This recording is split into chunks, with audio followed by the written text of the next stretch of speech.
Live just after 1, later than the Yeah, we are usual. live. March 21st. Q1 is getting towards the end.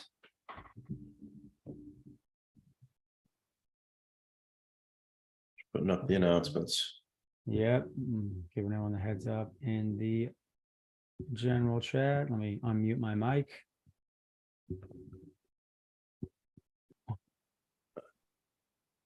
What's up, Addicted? He just jumped into the Discord. He was ready. He's ready to go. Said AMA is live, and it was boom. It's like almost like a bot was running it. Addicted is a bot. Pretty sure he is. And apparently Marky responded to my announcement asking, if someone gave you an elephant and you couldn't give it away or sell it, what would you do with it? I put that mofo to work. Yeah, I was just thinking that. I was like, start a little local circus. There you go. At least you had an idea. I just know I'd put it to work. I just didn't know with what. Circus works. Yeah. A little circus, or have it pull some shit around. I don't know. Physical labor. I'll have it move lumber for me. Yeah. You know, in this day and age, I probably would have it start a TikTok. Smart. There you go. Elephant tricks. Teach it how to juggle a ball with its nose and make TikTok videos. That would kill. It's hilarious. All right, well, moving over to the Leo TV chat.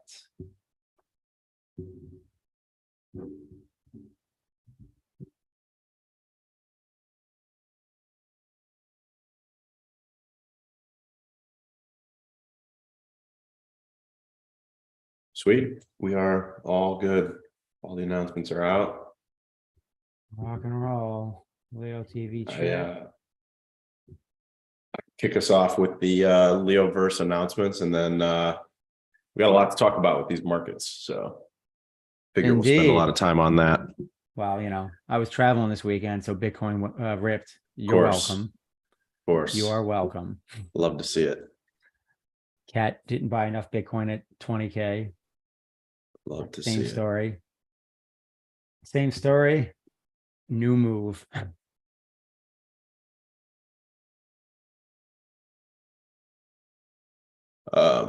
We're also doing a threadcast because that's the new thing. So jump in I linked it in Leo TV chat, but you can jump in and talk over there, write some replies. And this will lead into the announcements for today, but we just released a big update to Threads, and this update brings like a lot of the things that people have been asking for. So the trending and following feed are something that, you know, I think everyone's been asking for, especially with the new UI and how much activity has grown. So we've seen basically like this massive spike in the number of threads that are posted on a daily basis, thanks to the new UI and a lot of the stuff that Eric is doing, a Nomad Soul. So with all of this activity, you kind of create this good problem to have, which is that you have so many different people now that are engaging and creating threads that you know, it can be a little bit difficult to find the type of content that you want to find. So you know, one of the major ways to fix that is obviously good sorting algorithms. You know, if we had the budget of Twitter, we would build like a For You page, and one day I do want to do that. But for now, you know, we got to use more simplistic sorting mechanisms. So the natural progression of that was so we started with the latest. So you just get like the newest threads. That's just the OG feed. And then you've got the trending feed, which a lot of people were asking questions about. It ranks all the threads for the past 7 days based on the number of replies to them. So if you click trending, you'll see that like the number 1 slot has 40 replies underneath it. So it's just the thread that has the most replies. And then it kind of cycles every 7 days. So kind of interesting how that works. But yeah, it's made it the trending has made it pretty easy to find, some of like the best threads of the week, and then you can upvote them and reward them, based on the engagement that they got. So that's one use case I really like about that. And I think we can create some, I'm sure a Nomad Soul's already on this, but I think we can create some like cool competitions between all the different communities that we've been working with to onboard into threads. And we can basically see who can create the thread casts and other threads that have the most replies to them each week, and maybe do some fun rewards for that. And then the following feed is exactly what it sounds like. It shows threads of all the people that you're following on Hive. So I'm really excited about having this feed, because it, like, for example, like there's been a lot of people that have said, there's a lot of like they're interested in crypto, but then people are posting about food and, photography and all that stuff, and they don't want to really see any of that. So the following feed is a great way to just like curate who you're following on Hive, and then you just get to see a feed of, what they're posting and replying to. So I think that's cool. We're working on an update right now. And I think the following feed kind of highlighted this issue. If you click on someone's reply to another thread, it doesn't show you all the parent threads above it. And that kind of creates a little bit of an issue where, especially like if you, with the following feed, like you can see, like I'm looking at mine, I can see like Taskmaster replying to a lot of different threads. And the problem with that is, like, if I click on it, I can see the thread that he's replying to, but I can't see the other threads above it. So it's kind of like jumping into a conversation without all the context being available to you. So the next update is we're going to add where you can actually like scroll up. So like once you click on a reply, you can scroll up and see all the replies above it, and then the original thread that was posted. So then you get, but then you basically just get all the context that's there. So I'm excited for that. I think it'll improve the user experience a lot. What else are we working on? The next update, we're also working on the mobile usability of everything. So with that, also more login options. So that's going to be one of the next major updates. Simultaneously, we're also working on the next addition to filtering.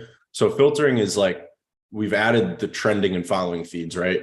The thing that's so complicated on the back end with this stuff is that in order to create these feeds, we actually had to create like this whole section of Leo Cache that allows all of this stuff to get filtered in different ways. It's not as simple as saying, okay, we're just going to filter by the people you follow. We had to basically create our own, whole backend that allows Leo threads to be sorted and filtered in that way and displayed on the UI to you based on your following. So cool thing about Hive is that, when you're doing stuff for blog posts, like everything's already kind of been created, right? Like if you want to filter by, like if you want to filter posts by who you're following, which is pretty much on every Hive UI, that's relatively easy to do. All the infrastructure is already there, and you just read it straight from the blockchain. But with threads, everything is kind of like, everything's new, right? So we gotta, with the following feed and everything, we had to actually add like a lot of backend stuff to make that work. So basically we added this whole section to the backend for various types of filtering. And the first two types of filtering that we've added are trending and following, but the next one is going to be lists, which I'm really excited for, which is, it's exactly what Twitter has, where you can go to someone's profile and you can add them to a specific list that you create. So like, for example, I could have a list and I could call it Hive, right? And that list could be people who thread about Hive frequently. So I could have like Taskmaster, Addicted in that list. And then when I click that list, it'll add it to my feed as like a feed that I can select. And then I can click that, and then I can see just the threads that they're creating. So then I can kind of curate my own list of people, and then say I also have an interest in, photography. I can find, 3 to 5, 10, 15 users who post really cool pictures, add them to a list. So, when I'm in the mood to scroll through a feed of just photography, I hit that list and I can see it. And then, so I think that's like a logical progression in terms of, filtering and making the user experience a lot better. so that you can find what you want to find when you want to find it. And another cool idea that I have for lists, which I think Elon tweeted this at some point that he wanted to do it for Twitter, but creating like official lists that people can basically like add. So like, let's say that you are interested in crypto, but maybe you're brand new to the platform.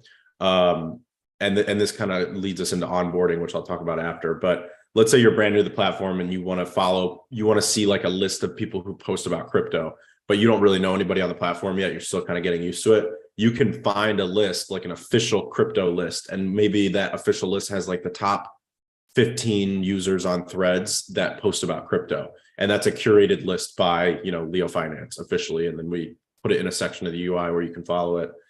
And where that leads into onboarding, and I think makes onboarding a lot better, is that a big problem with onboarding on Hive is getting people from 0 to 1 is very difficult, right? Like you want to get people from the point of not having a Hive account, not knowing how to use anything, not really understanding how anything works. You got to get them from that point to getting them to read content, engage with content, and create content, right?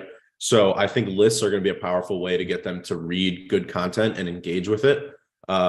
If you've ever onboarded yourself to certain social medias and other websites, Twitter has this as well, then you'll know that like during the onboarding process, there's a step where you can like check boxes of your interests. So you can say like, I'm interested in technology. I'm interested in crypto. I'm interested in art. I'm interested in photography. And you can like check a few boxes that apply to you. What we're planning to do with the onboarding experience is that when you create an account, it's going to have some check boxes and you can check the ones that you're interested in. And then it'll pre-follow those lists for you on the UI. So like imagine that you're being onboarded and you're like, you check the box that you like photography and art. There's 2 different boxes, you check both. As soon as you're logged, like it creates your account, you check those boxes. And then third step is the UI refreshes, you see everything. And now suddenly you have an art and a photography feed where you can just click that and then you can see stuff that's relevant to you, right? So you really want to be able to get relevant content delivered to people right when they sign up. And I think lists are going to be a great way to do that. So that's kind of like the progression of filtering that we're working on right now. You're seeing, we did a lot of work on the back end already. So we've kind of set ourselves up for all this stuff. But you're seeing trending and following now. Lists will be next, and then curated lists will be after that. And then we'll add that onboarding experience and process. I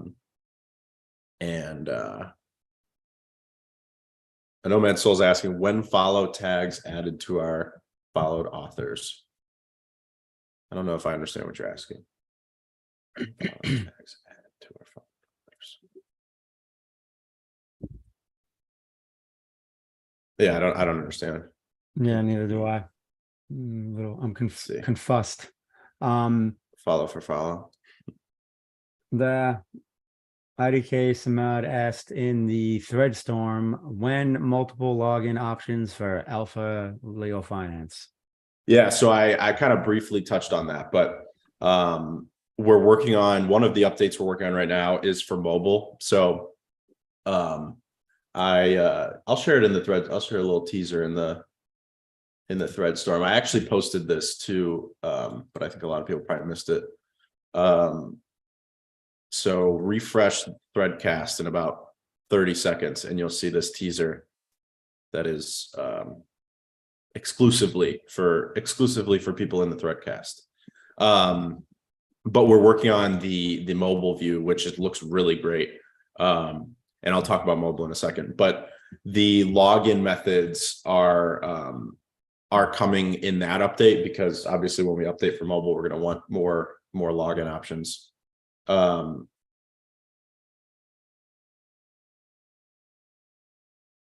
I'm just reading questions. So login op. So you're asking when login options, and my answer is soon. That will probably surprise you. But yeah, it's coming in this update where we're also going to push a lot of mobile stuff. And speaking of mobile, we are, I've talked about my vision for mobile and, mobile apps and stuff, because people always ask when mobile app. I like mobile apps. I like native, mobile apps where you're in the app store and everything. And we do have Leo Mobile on the Android store, and it's in test flight because it's super hard to get approved in Apple for some reason. But I believe that you should have, especially with Web3 apps, you should have a robust web app, right? So the web app should be both mobile and desktop. It should be amazing, like using it on web on your mobile. So like, let's say that you're on an iPhone and you use Safari. If you open, LeoFinance.io, I think the experience from Safari in that app on your mobile device should be really good. And there's a lot of reasons I think that, but one of the main ones is that we're seeing a lot of control and power struggles in the app store dynamics. Even the iOS app store was talking about getting rid of Twitter when Elon took it over, just because they can, and it's like this establishment problem. And there's a whole slew of other issues, but my focus has shifted from that mobile app idea to being design and build and focus on a really good web app that works both great on mobile and desktop, and then port that web app to native mobile apps as well. But the primary focus is always on the web app, because I just think the web app is better. I think it's, if you get removed from one place or another, the web app, even if the website gets taken down, you can just spin up a new website, right? So there's a lot of benefits to having a robust web app. And I think that that's a lot better, especially as a Web3 project where, the establishment doesn't necessarily like a lot of the stuff that we do. Yeah, Acid Joe is saying, honestly, mobile app isn't that necessary for this. I use Peak D on Chrome on phone rather than app due to the address bar not existing in app quickly to go to certain authors' pages. Yeah, I mean, I love native apps, but I still, like, if you look at my phone usage, it's 99% of the time is on Safari or, Brave or Chrome or whatever.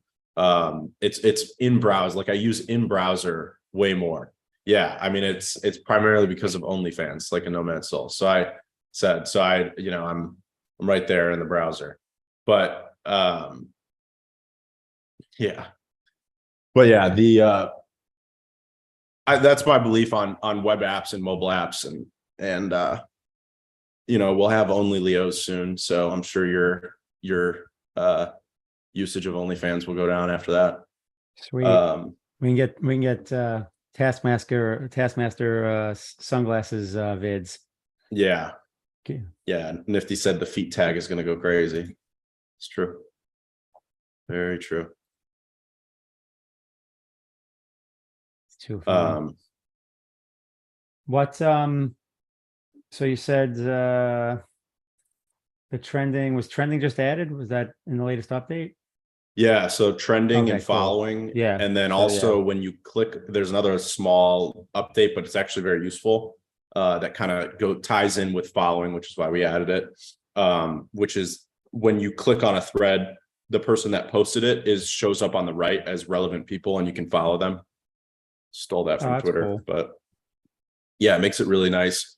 And then it's actually, there's no lag time. So if you hit follow and then you go to your following feed and refresh it, you'll actually see that person you just followed immediately show up as like backdating all their threads that they've posted. So it's really nice for the user experience, especially if you're like, we're thinking about things in a lot of ways as like, how does a brand new user look at this? So, if a brand new user comes to LeoFinance for the first time, they start clicking on some threads, and, obviously their following feed is going to be blank in the beginning. They start clicking on a few things, they follow like 3 to 5 people or whatever. And then they go to their following feed, it's immediately going to update with those 3 to 5 people backdating all the threads that they've posted. So their following feed is no longer empty. So I think that's going to be huge for the new users that come in. And Taskmaster mentioned in the thread storm about an application error on the notifications page. Yeah, we still know about that. It's we've got a fix for it. We're gonna deploy it soon. We're bundling it with a few other fixes, but we do know about that. So thank you for the feedback. It will be fixed in the Sooniverse. Yeah, Acido, that's kind of a cool idea. Like a Yeah. verified for if you're over a certain amount of Leo power. I was just looking at Um, that. yeah, Maybe you could kind do of it a cool like we do in idea. Discord, in terms of like certain, designations, Roles. like, Yeah, lion for X amount and, or you yeah, I just have think that one would be cool. threshold where someone gets, I don't know, they get a little Leo lion icon and that Yep. equals verified. And that means you Right. hold, at least 10,000 Leo power or something. Yeah. Cause then people be Yeah. like, Instead of a oh, check mark. yeah, how do I get that? And then you're like, oh, I get a hold. And then someone will be like, oh, well, how do I get Leo? And then next thing you know, someone's, stacking Leo just because they want to have the little Status. logo status, aka gamify, Yep. create the FOMO. You're not cool if 100%. you don't have the Leo Lion logo. Only the cool kids 100%. have the Leo Lion. Yeah, and we can do a lot of cool stuff with that. Like I know Mad Soul was saying too, we can have so one of the ideas for polls down the line. So in case you missed it, a couple weeks ago we released decentralized polls for Hive. And I think, they did get a lot of noise, but I don't think they got the noise they deserved. Um, Decentralized polls are really cool. Like we could have built something that is just like a centralized, like, oh hey, like you interact with our server. But instead we went for something, naturally we went for something that was directly on chain. So that's a lot of the stuff we're trying to do is build it directly on Hive, rather than having, some sort of central relay, central point of failure. So with polls, we actually built it so that when you launch a poll, it's a whole custom JSON matrix. So like you launch a poll, and then anytime any user votes on that poll, they're submitting a custom JSON on the Hive blockchain, signaling their vote for the poll. And then the LeoFinance UI reads the Hive blockchain to see what custom JSON they broadcasted, and then it shows them their vote on the UI. So the really cool thing about that is that right now you can do that. You can launch polls, you can vote on polls. It works really good. We actually released an update like last week where we made polls a lot faster because they were getting a little bit slow because of how many custom JSONs were being published. But the cool thing is that since we're using custom JSONs, we can actually add a lot of customization to it. So, for example, one of the ideas, and I know Mad Soul is talking about this for the next generation of polls, is where you can actually add filters to your polls so that you can make it so that people's votes will only count if they, for example, hold over 10,000 Leo power. And we're actually going to make that for any tokens on Hive Engine, since they're all custom JSON based. So like, let's say that Acidio wants to launch a poll where he's looking for votes on, like, should we do XYZ with the Posh token, right? He can actually add a filter in the poll options when he's creating the poll, and he can say, unless you hold 100 Posh, your vote won't count. So if you hold 99 Posh and you vote on the poll, your vote actually won't be counted on the UI. Obviously, you're still posting it on chain, and you can still see that that user posted a custom JSON, but their custom JSON just doesn't matter really in terms of counting the votes.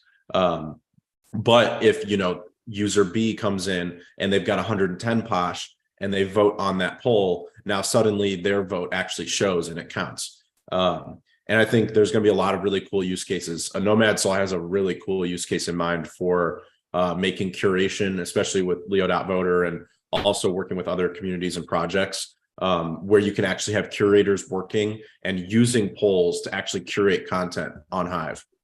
So I think there's a lot of really cool use cases that are gonna trickle down from polls. And then Nomad Souls also talked about having the community poll battles. So like, different communities can basically launch polls, see who gets the most votes, and see which communities are the most engaged on threads, and then win prizes and stuff.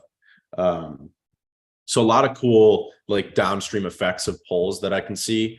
And I'm really excited for what all that means. And it does tie, I keep talking about this, but it ties together that idea for the new Leo UI, which is to build the everything app, right? Like, we don't want, like in the past, we've built, 15 different applications to do, leasing, Leo Power, or viewing stats about your Hive account, or Leo Dex to trade Hive Engine tokens. And with the new UI, our goal is to like kind of bridge everything together and make that central UI where everything can happen on there. Yeah, we're stealing the everything app idea from Elon, but we're doing it better because it's on the blockchain. Exactly. Replicate and improve. Yep. Nifty said NFT profile pics soon. Yeah, we're planning to do a lot of cool stuff with NFTs. Like I said, the everything app, right? Like we can do some really cool shit with NFTs. Like, and another cool use case I know Mad Soul has talked about is using NFTs to actually, like in the polls, like I was talking about, where like, for example, you can only vote on, this certain poll if you hold a certain NFT. So like if you hold like a Leo OG NFT badge from like the fact that you've been on Leo, since the early days, then you can vote on this poll and you can choose that from the filtering options. There's a lot of really cool stuff we can do there.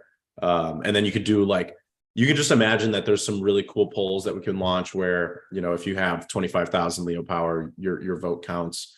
I would say that's probably the next iteration of polls that's coming. And then an iteration after that, I want to do something where it's actually like one vote doesn't equal one vote. So that's how polls work now. Like your vote is equal to everyone else's. Like if Mitch and I both vote on a poll, our votes are equally weighted, right? But I think we can do something cool where like if Mitch has 100,000 Leo power and I have 150,000 Leo power, then my vote can be more heavily weighted than Mitch's vote. So I'd say it's probably like iteration number 3 for polls. But that could bring a lot of cool use cases as well. Kind of like a whole second layer of curation on top of normal Hive curation. Yeah, and like Nifty's saying, NFT memberships for paywall content, polls, etc. Yeah, exactly. Like, I have a lot of ideas for paywall content and doing stuff like adding Substack type of features to LeoFinance. So like, Taskmaster can launch a newsletter for technology investing. And if you want that premium, like you still can see obviously like his free content every day, like his, all the articles he posts.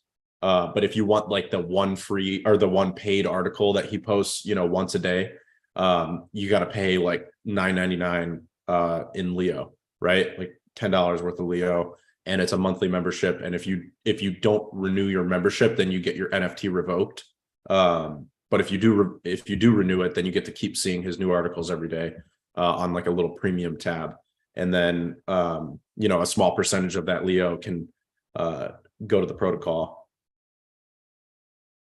So yeah, no, that's all. So pay one Leo in 2030 because Leo will be worth $10. Very true. I gotta wait till 2030. We're getting close. 7 years. When?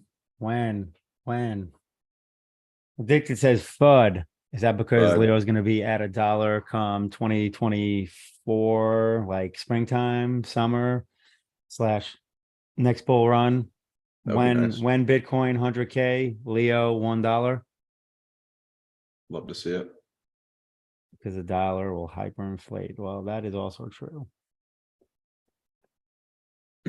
So a Nomad Soul just pinged me and said I can announce this. So we've been talking about all these polls ideas, and he's been working with some big names on Hive.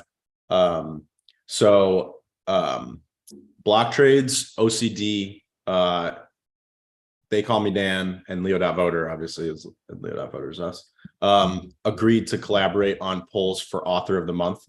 And that's where communities will be able to pick the winner on a decentralized way through polls, and the winner will get a lot of really good rewards, like a lot of big upvotes and stuff. So we're going to start doing that. I don't know when we're going to start doing that, but he told me I could announce it. So in the Sooniverse, we're going to have author of the month, and it will be heavily tied in with using polls in order to choose who the author of the month is. And we're going to be working with all those big names I just mentioned. So that is coming in the Sooniverse. So what are they basically? But like I said, a lot of really cool downstream use cases for polls. Are all those users basically acting as sponsors for said prizes? sponsors, and I believe their votes in the polls will be what Gotcha. determines the author of the month. Gotcha.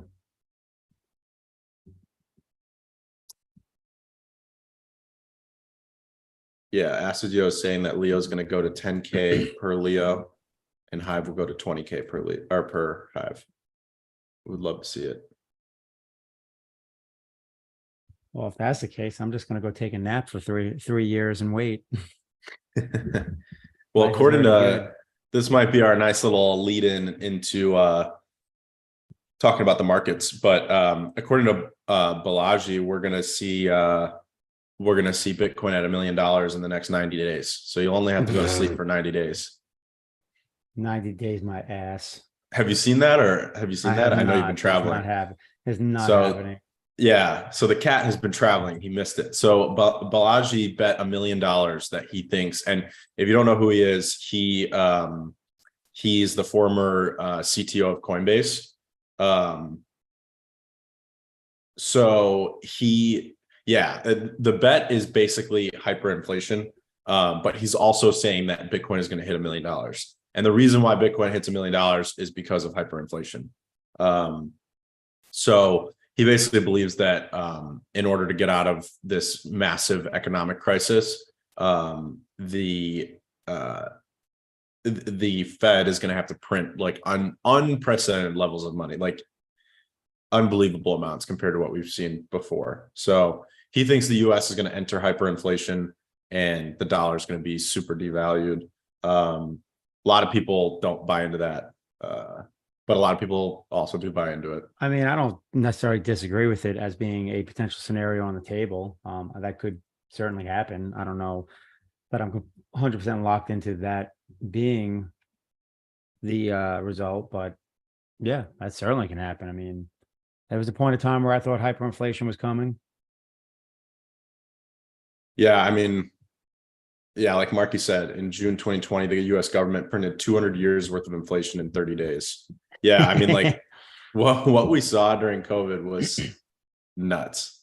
And just being on the ground and like buying stuff, and you see that it's like, it's like you buy like a Chipotle burrito, it was like, $9, and now it's like $16. Like it's crazy. Indeed.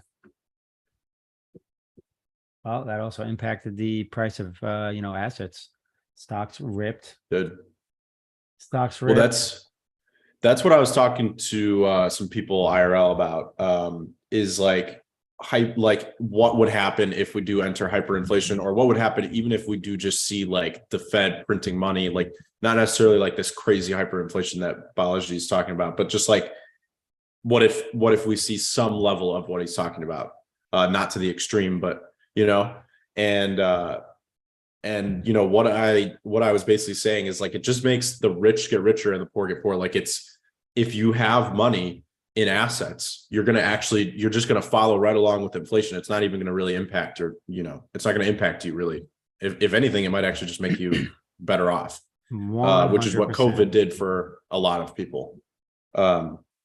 But for people that don't own assets, which is just your average Joe, they go to work, they get their paycheck, they can afford to pay all their bills, maybe they've got a house, they feed their family, but they don't have a whole lot left over. They're not like investing money into, Bitcoin or, stocks or bonds or whatever, or the S&P 500, like or even real estate. Like they don't really own anything.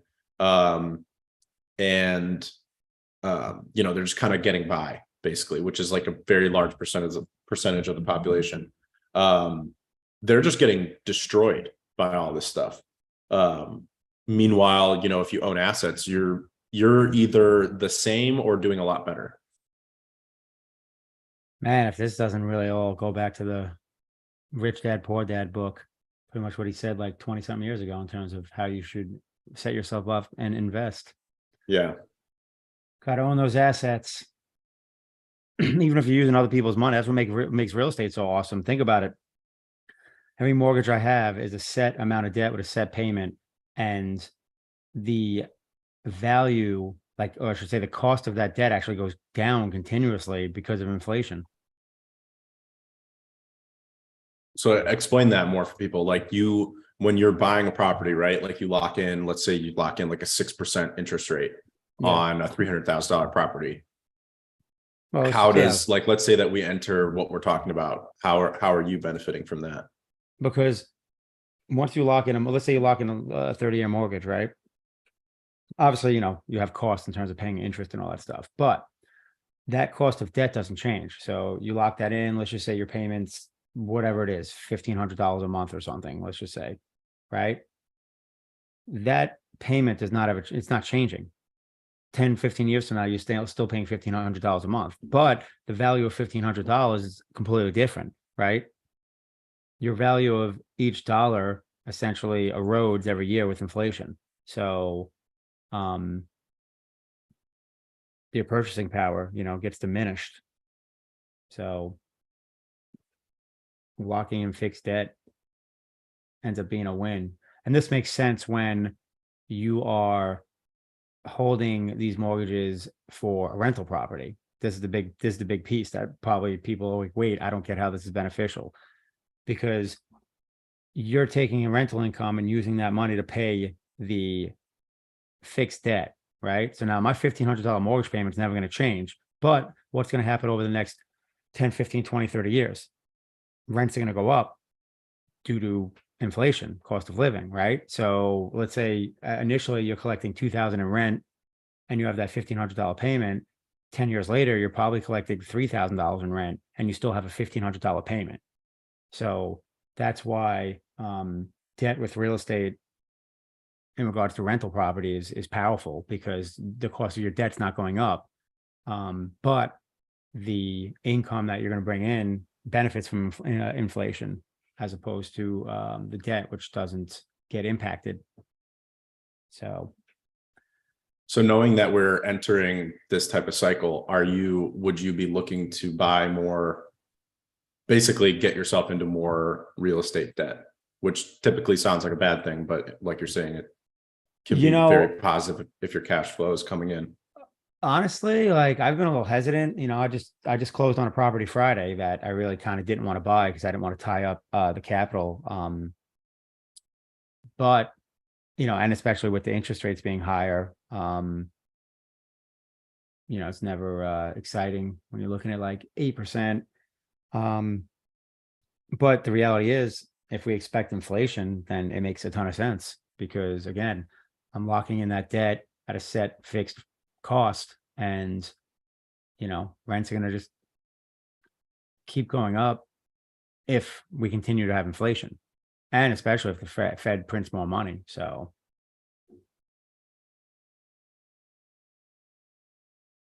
Yeah. I'm looking at the chat. Listen. Yeah, I saw a Nomad Soul say, new AMA topic, #Cat explains for normies. Here you go. He likes the way you explain stuff. Cat explained for normies SVB debacle due to bonds bought thinking no rate hikes promised by Fed, then Fed backstab. That's a good explanation. I haven't seen that. Yeah. I didn't actually dig too far into the SVB, because all I really cared about was the impact of USDC when it depegged, and I decided to do that ARB play that a lot of other people did. I mean, I didn't do it for big money. I picked up a free like few $100. Looking back on it, I wish I would have done it on the futures and just 10x'd and loaded up, because I was 99% comfortable that USDC was going to get back to parity. I know Cal was pretty confident as well. But yeah, I was listening to a friend of mine's got a podcast, and he had on this pretty popular real estate guy, and he was breaking down the whole SVB thing, and how it played out, and kind of the quote unquote bad moves they made, but at the same time how really it could easily not went bad. I mean, really, the irony is the Fed could have just said they were backstopping they could have done what they ended up doing. They could have just announced it up front, and it probably would have stopped the bank run, and they wouldn't even had to do anything. Instead, they basically showed no support, and then ended up doing the thing anyway, where they're like, oh yeah, the bank's going out of business, but all depositors are pretty much safe. It's like, well, if you just said you were going to do that, then the bank probably wouldn't have went under. because then people would have stopped yanking money. True. But whatever. What do we got here? People talking about HBD. HBD is always a professional grade yield, with no risk as long as debt ratio stays low. All right, so addicted. Based on that comment, that means you need to be the red alert man. If the debt ratio ever gets to a point where we need to worry, you need to give the bat signal so then we can create the bank run. Yeah, there's that really good tool. He just posted a link to it. Yes. hive.osbit.dev. Yeah, the thing is, like, that addicted will know better than I do, but that debt ratio has actually been decreasing. I think, like, it's at like 5-something% last time I checked it. But you would think like, oh, hey, like, market's been kind of up and down. Yeah, crab walks 5 to 7%. Yeah, it's at 5.7, so it's kind of on the lower end of that range. So it's pretty crazy. Like, you would think it would be a lot higher with the state of crypto markets. So there's a couple of comments in regards to HBD. So Acidio said, what do we do with HBD if USD loses world reserve currency? That'd be interesting. I don't know if that will impact HBD, so to speak. I don't know. I guess in the fact that if you're ever converting it, it's usually to USD in terms of getting out of crypto, but we need options where we can spend HBD directly. And then CF Closer said, is HBD good in cash scenario? Well, I don't know if the inflation is really my scenario, but in that inflationary scenario, I don't know. What do you think, Cal? Is the crazy hyperinflation good for HBD or bad? Well, it I don't know depends if on it how you has. look at it, right? Like, Yeah, if because you do see a lot of inflation, you would rather be in assets that appreciate. You'd rather be in Bitcoin or real true. estate. But are we going to see, like, the only way it's really like bad is like if inflation is higher than 20%, because if you're holding 1,000 HBD and you're earning 20% a year, if inflation's 10%, you're still net 10%. But if inflation is like 30%, then you're losing your dollar value is being devalued, right? Like your purchasing power is being devalued. So you just need to beat inflation to be okay. But if we are, like, let's say that inflation, like, what was the latest CPI number? I forgot. It was like, was it 7, 8, something like that? Yeah, I forgot. something like that, right? But let's say that it suddenly jumped to like 15% or something, like we were in like crazy levels of inflation, and the Fed was like not able to control it, kind of what everyone's worried about right now. Then you would probably rather be in like Bitcoin and stuff, where Bitcoin's up, like, what is Bitcoin up year to date? Like 50%. So you would rather be in that than be in something that's dollar denominated and only going up 20% a year in terms of what you're earning. But I think a good strategy, this is like what I personally would do, is I hold a majority of my net worth in assets that can appreciate, and I hold a minority of net worth in something like HBD where I'm earning interest on it every year. But the amount that I'm holding in there is more like, let's say I need like 2 years worth of living costs, and then I keep that in HBD, and everything else I just keep in assets that go up, which I think is a good strategy. Yeah, but I mean, that was a good explanation, especially like very, like, easy to understand way to look at it. And it kind of made me, more excited to get more hive back dollars into savings, because that's the reality. I mean, if we're trying to maintain this peg of 1 and it's worth, $1, so to speak, and, the US dollar is getting inflated away, it's like, well, that's great, but I'm earning 20% on this. So, when I theoretically cash my HBD in, back into USD, simple kind of basic example, I've offset a lot of that inflation, if not, all of it, and created a profit. So if I just left it sitting in US dollars, like, oh shit, I just lost 8-9% per year, let's just say, if we run where we're running now. But if it's sitting in HBD, it's like, well, I'm actually making 11 to 12%. And so when I convert back into USD, it's like technically my purchasing power is not only where it originally was, it's still, it's better, it's improved. So I think that basic point is pretty huge.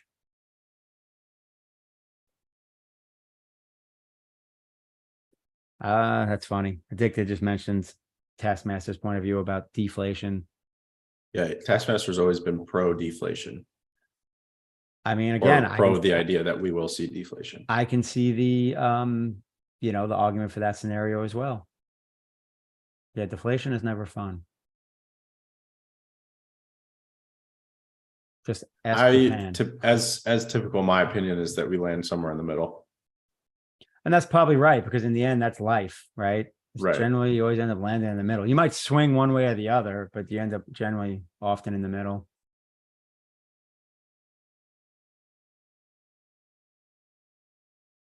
I'm not going to worry about it too much. I'm just going to wait for Bitcoin to get to 100K and ideally drag all the alts up with it. And then Cat will cash out half his crypto and go hide on an island far away.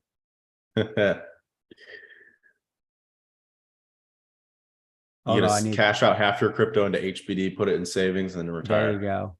I need to acquire more crypto actually for that. Somehow I still don't have enough. That keeps happening. You never have enough. I don't have close to enough. I have way less Bitcoin than I should have, and just crypto in general. In the end, it's all about Cub and Leo. Those are the big bags. Keep stacking. Yeah, you know Marky what, said islands are overrated. Amazon deliveries are slow. You are not wrong. I don't even know if he's saying that like kidding around or if he's saying it like from actual experience. But he is not wrong, because I literally met up with my buddy Mike, who moved to Roatan, which is an island off of Honduras, and him and his daughters had a bunch of Amazon packages sent to my place, so I can essentially give them to them when I met up, and they took them with them when they flew back from out of Miami back to Roatan, because getting things delivered to Roatan is like 30-day waits. Yeah, I know. So Rotan's freaking awesome. Been there twice. I'm gonna go visit my friends again if they don't move, because they're trying to like travel the world or some stuff. But I told them, like, guys, you should stay here and just keep buying real estate. That island is growing. It's such opportunity. I would love to actually get some real estate in Roatan. That's why the key is to be self-sustaining. Yep. Like that was, I would not be opposed to that. Like moving to Roatan, cashing out a big chunk of my crypto, buying a nice place there, chilling out, and then let the HBD interest pay for my lifestyle. There you go. But yeah, speaking of paying for lifestyles, where's Taskmaster? We're going to talk about Tesla. Tesla is ripping today, and it was he's not in Discord, but he is in the he's in the thread storm. Yeah. Yes. In fact, let me refresh that, and then I'll repost it for all the people that aren't in there. Yeah, we got 48 like comments crazy. there. Yeah, he's threading like a beast. What did you say? I wrote an article this morning on HBD if anyone's interested in the world of uncertainty. I actually have to check that out. Click on that so I have it for later.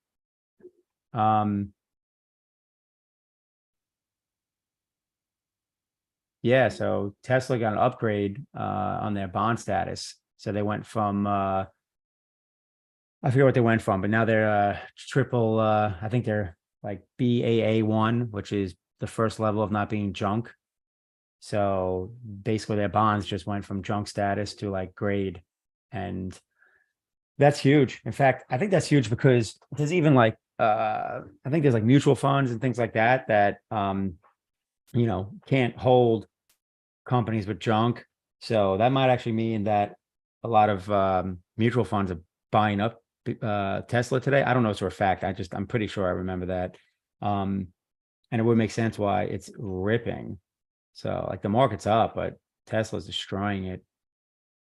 It's up like almost 7%, I think, today, which is a big effing move for a stock.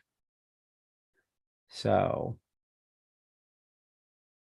and I still have my Leap, and then I had sold the 195 weekly last week. So now that thing is in the money. So I'm gonna have to roll up or just book the whole thing.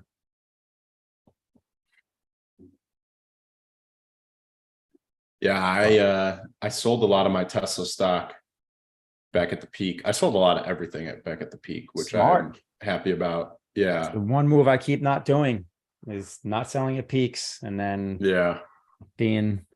not having all the money like Cal. I'm broke. Cal's broke. Yes, I'm broke too, because we do the same thing. Just keep reinvesting into the businesses and the investments and whatnot. Yep. Um,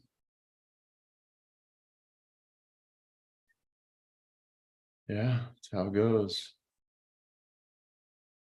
But yeah, Tesla's up Oh 6%. man. Acidio just asked, are there any stock trading options where you can deposit crypto? And he said, KYC is okay. I would love that actually. That would be awesome. I'm sure it exists. I just don't personally Yeah, that know. would be nice. Stock trading options. I mean, there was some CFD sites back, in the last crypto boom, that, clearly were no KYC and really weren't on the up and up. But I remember like back in COVID, when like a dumbass, I was shorting the S&P, and I put up Bitcoin as collateral, which really sucks now. Marky, you can use Fidelity, but can it be utilized as like collateral? Like, you post it in an account and then you can, because I think he's asked about trading options, but really trading anything would be nice.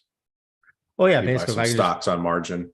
yeah, like if I could like deposit Bitcoin into my Charles Schwab account and then be able to, trade options, like, use that as collateral. Yeah. Yeah, Fed is tomorrow. They're talking about now, they're like a week ago, everything was like, oh, 50% definitely now. And now they're talking about 25% to potentially a zero. I don't see them not raising. I also wouldn't be If they surprised if don't they, raise, we're gonna see shit take off. oh, if they don't raise, we're mooning. Yeah. My shorts are not gonna be doing well. I mean, the only short I have on is I added a little Bitcoin hedge at what was it, 25 and a half. So I'm down on that. I did it on Yeah, I started hedging a little bit as soon as we hit 25K. I've been adding to it a little bit here and there. But yeah, just hedging my long Bitcoin. yeah. But yeah, I wrote a article talking about that. What was it called? How to get rich selling your Bitcoin without selling your Bitcoin. And I just basically talked about selling futures against Bitcoin that you hold, Yeah. like against long exposure Bitcoin. Yeah, Acid, yo, I think Fidelity is US customers only. Marky, you can get what is it on Thorchain? I think it's like 6 to 8% now. You can get it on native Bitcoin on Thorchain. Obviously, you got to trust the Thorchain protocol, but better than trusting BlockFi. We got a good little crowd in the Discord today. We do. Some veteran names in there and some throwback listeners from early AMA days. Pretty cool.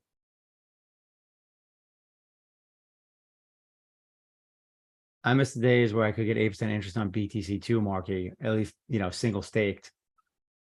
You can get, what is it? I think it's like around 7% or 6 and change on BTC BUSD on Pancake Swap, but obviously then dealing with impermanent loss. So I have a little bit there. So I've definitely sold some Bitcoin over the last couple of weeks. I have less Bitcoin. I didn't put much into that though, because I didn't want to risk too much Bitcoin. Acid, yo, do you mean Thor or Rune? Less. Hopefully not Thor, the token. What is that? Thor vaults you just Thor, posted? yeah. Rune is, oh, well, what I just posted was the Savers Vault. So if you want to earn on your Bitcoin, you can actually deposit native Bitcoin there. It's paying 4% APR. Neil McSpadden will tell you not to do it because he said he would say that the 4% isn't worth the risk of the protocol. I mean, I'm not disagreeing with him on that. Yeah, I mean, I would do it with a little. I have a little in there, nothing crazy, but yeah, I mean, you are playing with protocol risk. But as someone who holds a lot of Rune, it's kind of makes logical sense to support it. Yeah. I have actually I gotta check on that. I haven't looked in forever. I have Rune staked against BTC from like I don't even remember how long ago. It's just been Probably sitting have a there. lot. You probably have a lot more Rune than you started with. I'm sure I do. In fact, that's actually good though, because I mean I wanted more Rune down here and I started buying Yeah. it and then I was like, I wanted to get more Atom and Matic. So I bought those instead of Rune over the last probably 6 months. Yeah, I gotta go that. I haven't been in that pool. I haven't checked on it in forever. I gotta go. Yeah, I've got some ETH Rune. I haven't checked on it in a really long time. If I can check.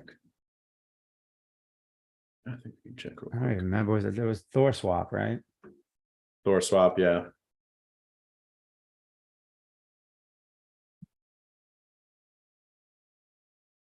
That's funny. Capital One just bumped business savings to 4% with no risk. And then Addicted said only systemic risks. Am I right?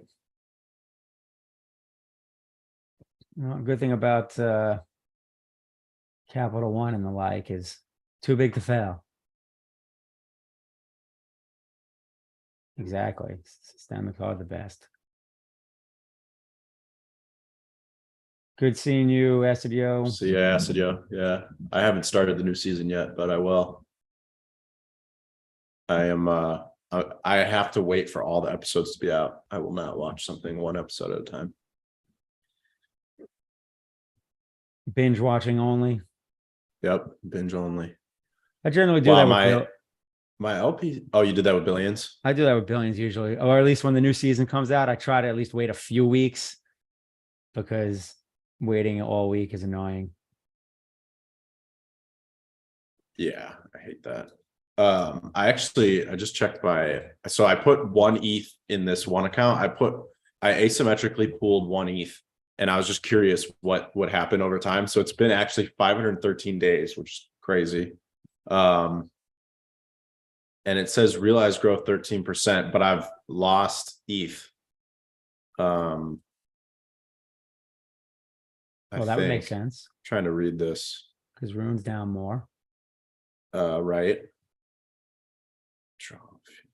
So redeemable. So I added one ETH and I can redeem 0.6 ETH.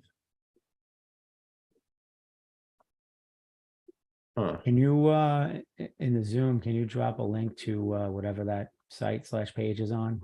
Yeah. I'm gonna try and find my stuff. Yeah, I'll drop it in Discord too if anyone's curious. That's just on Thor yield. Yeah.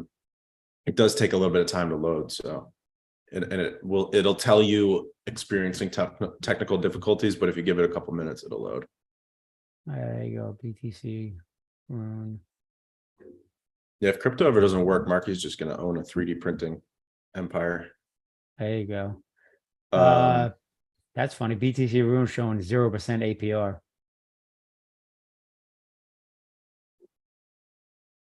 I would say it's UI, but all the other ones are populated, so that's weird. That would suck if I haven't been earning anything on it.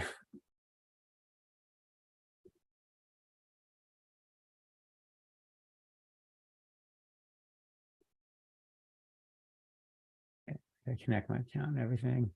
All right, I'll do that after we're done. It's a horse business. Multitasking. Everything's a horse business. It's just about what part you're selling. No, everything's a Ponzi scheme. That too. I told you I got my one buddy I've known since junior high school. That's what he says about everything. Everything's a Ponzi scheme.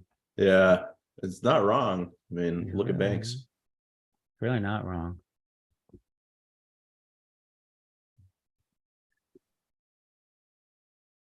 All right, let me add to the recap about Bitcoin.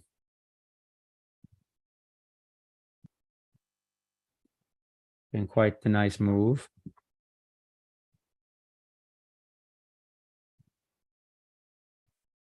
So what do you think Yeah, what are upside we wise? at? 28, 28.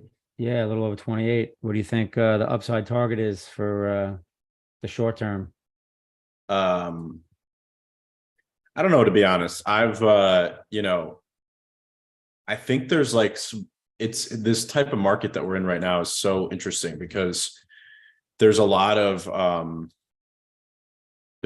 like negative sentiment out there, but at the same time, a lot of the negative sentiment is in favor of like Bitcoin and unbanking yourself. So you're kind of like in this like weird limbo stage of uh where things are at. And then obviously I think, I would say a lot of what's going to happen next hinges on what the Fed does tomorrow. Which, like you're saying, like I don't know, I don't really see them not raising rates even just a little bit. I think I saw this somewhere on Twitter. I don't remember who said it, but I tend to agree with it that they're going to raise rates small, so maybe like a quarter basis point, and their statements are going to be kind of like flipping to not raising rates anymore, because like so far they've been like talking about how they're hawkish and like Yeah.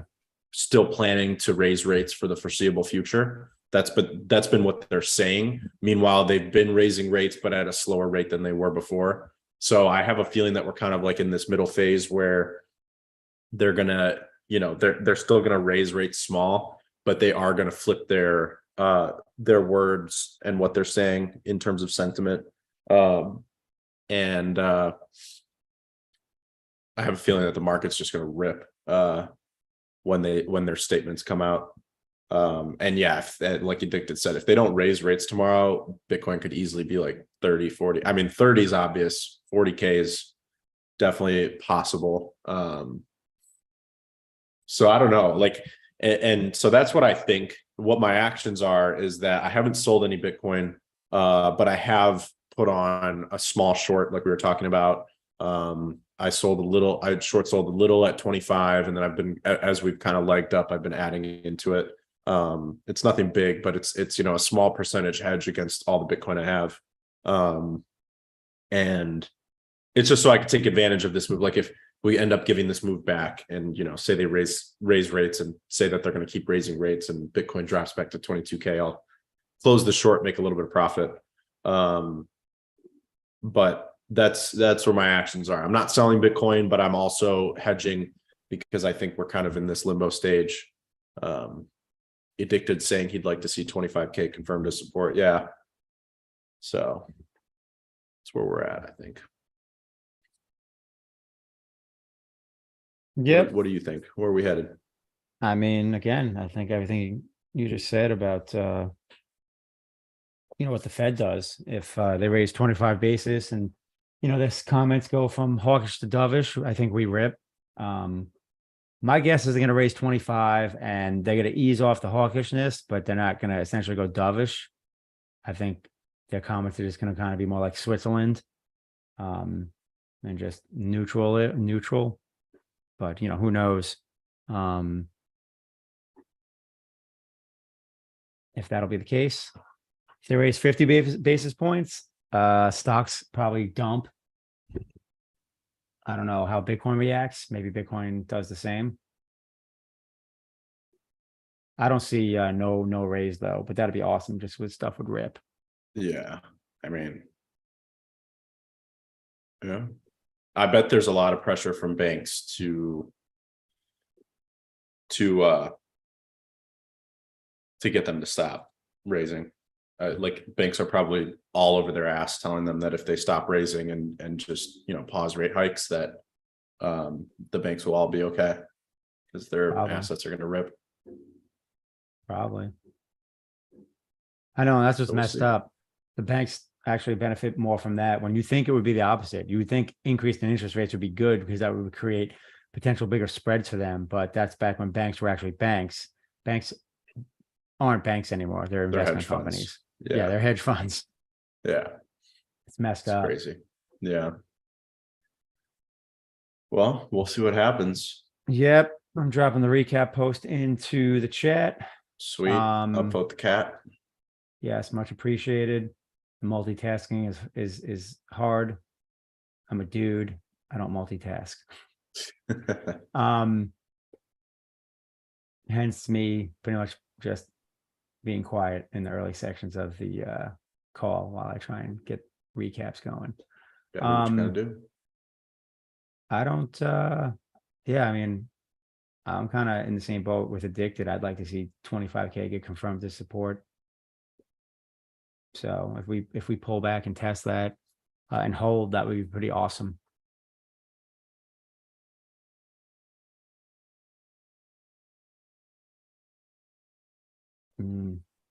Again, I don't think we see them not raise, but I mean, yeah, Bitcoin could spike to 40K if they don't raise rates. And at that point, I'll be mad I didn't buy more Bitcoin at 20, because then, that would be a great time to sell some.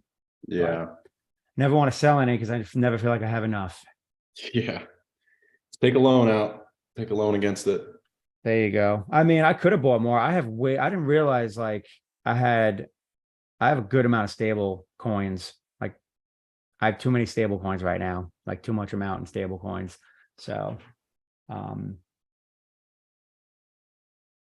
more of that should have went into Bitcoin. Unfortunately, Bitcoin didn't behave and it ripped before I could get stables out of kingdoms. Bitcoin didn't get the memo.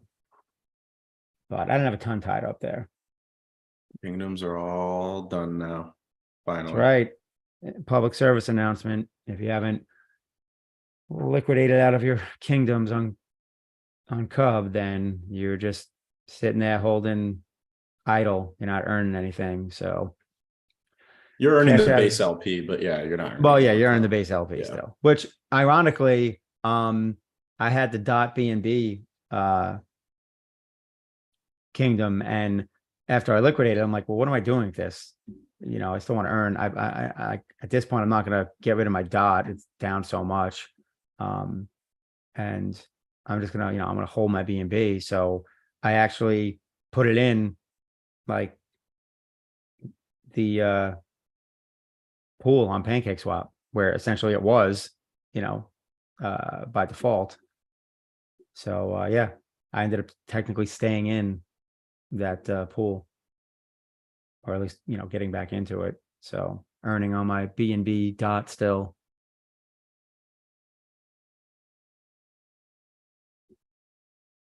Yeah, if you haven't read the announcement posts about the kingdoms, then you should go read them.